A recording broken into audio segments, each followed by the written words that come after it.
बाल सत्र के आज के इस कार्यक्रम में हमारे मुख्य अतिथि और प्रदेश के मुख्यमंत्री आदरणीय सुखविंदर सिंह सुक्खू जी हमारे बीच में उपस्थित और हिंदुस्तान की राज्यसभा के हमारे वाइस चेयरमैन और मेरे लिए बहुत ही आदरणीय श्री हरवंश नारायण सिंह जी, माननीय मुख्यमंत्री जी, माननीय हरवंश जी, आपका बाल सत्र में स्वागत है।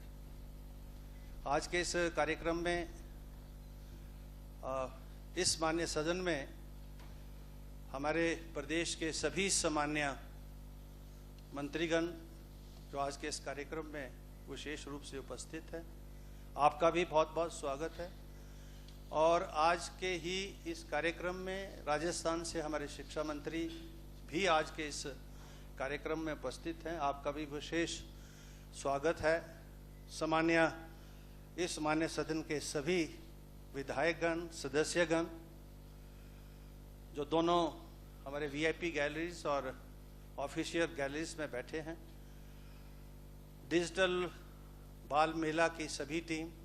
फ्यूचर सोसाइटी जो एनजीओ है और विशेष रूप से जो आज के इस कार्यक्रम में उपस्थित हैं डॉक्टर मीना शर्मा जी और डिजिटल बाल मेला से संबंधित जो जजेस हैं जो स्पीकर गैलरी के में उपस्थित हैं, और आज के इस बाल सत्र के सरकार के मुखिया जानवी जी, उनके सहयोगी मंत्रिमंडल के सदस्य, नेता प्रतिपक्ष, अध्यक्ष, उपाध्यक्ष और सभी सामान्य आज के सत्र के विधायकगण, उपस्थित अभिभावकगण, मीडिया के हमारे सभी साथी, दोस्तों, साथियों, ये मेरे लिए अत्यंत प्रसन्नता का विषय है कि आज बाल सत्र के रूप में हिमाचल प्रदेश के इस ऐतिहासिक काउंसिल चैम्बर में आप सब यहाँ एकत्रित हुए हैं और ये बाल सत्र के आयोजन में विशेष भूमिका जो है, ये जो फ्यूचर सोसाइटी एनजीओ है उनके माध्यम से डिजिटल बाल मेला की जो वेबसाइट है उसके माध्यम से आप सबका देश भर से चयन हुआ है और चयनित होकर आप इस माननीय सदन के सदस्य बने हैं। आप सबको मेरी ओर से बहुत बहुत बधाई और शुभकामनाएं।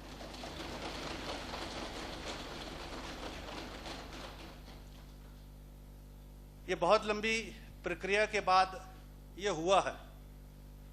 आप भी जानते हैं और मीडिया से जुड़े हुए और सभी जो ऑनलाइन डिजिटली कनेक्टेड हैं कि हमने अप्रैल महीने में, क्योंकि मेरे पास जब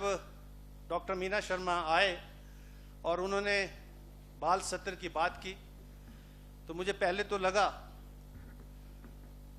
कि ये शायद छुट्टियां मनाने का कार्यक्रम होगा, लेकिन जैसे जैसे ये कार्यक्रम आगे बढ़ने लगा और 2-2.5 महीने लगे, अप्रैल से 25 मई तक, इसमें बहुत एग्जॉस्टिव एक्सरसाइज डिजिटल बाल मेला के माध्यम से हुई और देश भर के बच्चों ने उसमें पार्टिसिपेट किया और बहुत सारे सेशंस हुए और एक आध सेशन मैंने भी जो है उस डिजिटल बाल मेला की एंकर जो है जानवी, उनसे मेरी मुलाकात हुई और मुझे लगा कि हमारा जो ज्ञान है और इन बच्चों का जो ज्ञान है उसमें कहीं कोई कमी नहीं है। जिस तरह से चुने हुए सामान्य हमारे विधायक, मंत्रिपरिषद के सामान्य सदस्यगण, माननीय मुख्यमंत्री जी हिमाचल प्रदेश की इस देवभूमि की जनता के लिए चिंतित रहते हैं, वही चिंता इन बाल विधायकों में भी जो है ये जानकर मुझे और ज़्यादा प्रसन्नता हुई। और आपके नोकीले प्रश्नों का जवाब देने में भी कई बार जो है परिस्थिति ऐसी पैदा हुई कि जब मुझे उस जवाब से बाहर बड़ी मुश्किल से निकलना पड़ा। तो मैं ये देख रहा था कि मैंने कहा कुछ तो ऐसा लगता है कि नेशनल जो चैनल्स हैं उसके एंकर बहुत अच्छे हो सकते हैं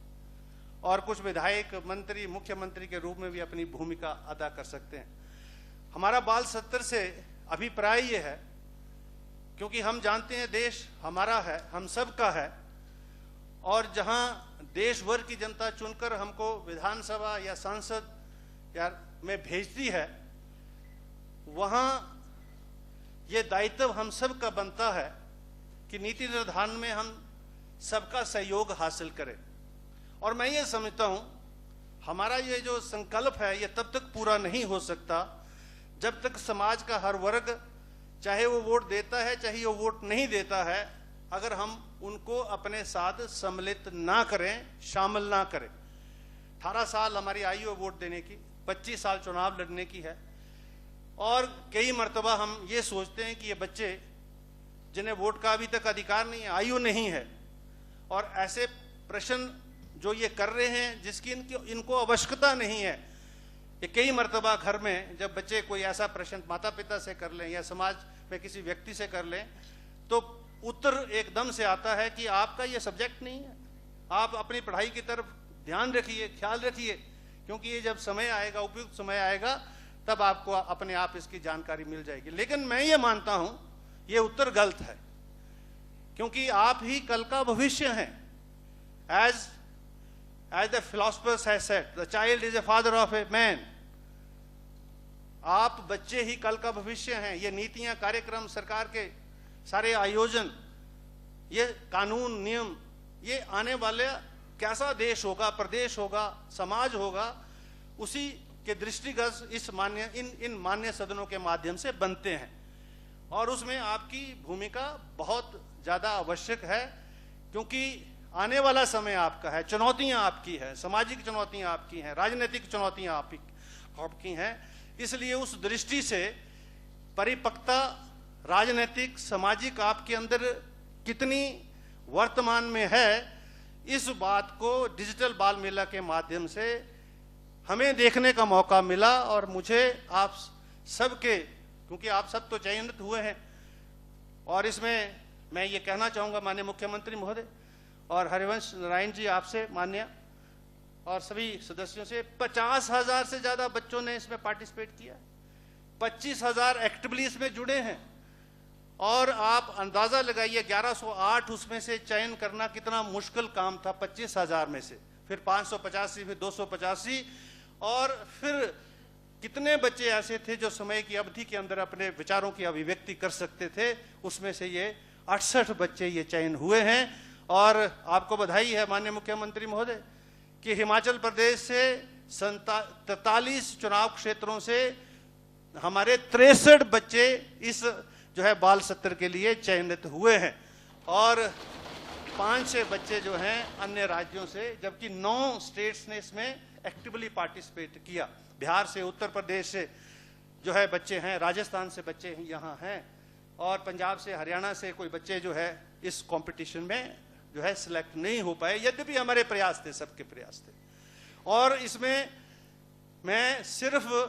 ये सारा काम जो है डिजिटल बाल मेला की जो टीम है इसके माध्यम से हुआ है, और फ्यूचर सोसाइटी उसको पीछे से देख रही थी। टोटल मेरिट्स के आधार पर यह चयन हुआ है, और आपको जानकर यह भी खुशी होगी कि ये चयनित जो हैं ये मात्र किसी कॉन्वेंट से नहीं है,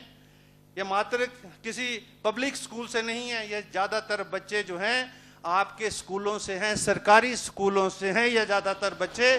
नवोदय से बच्चे हैं।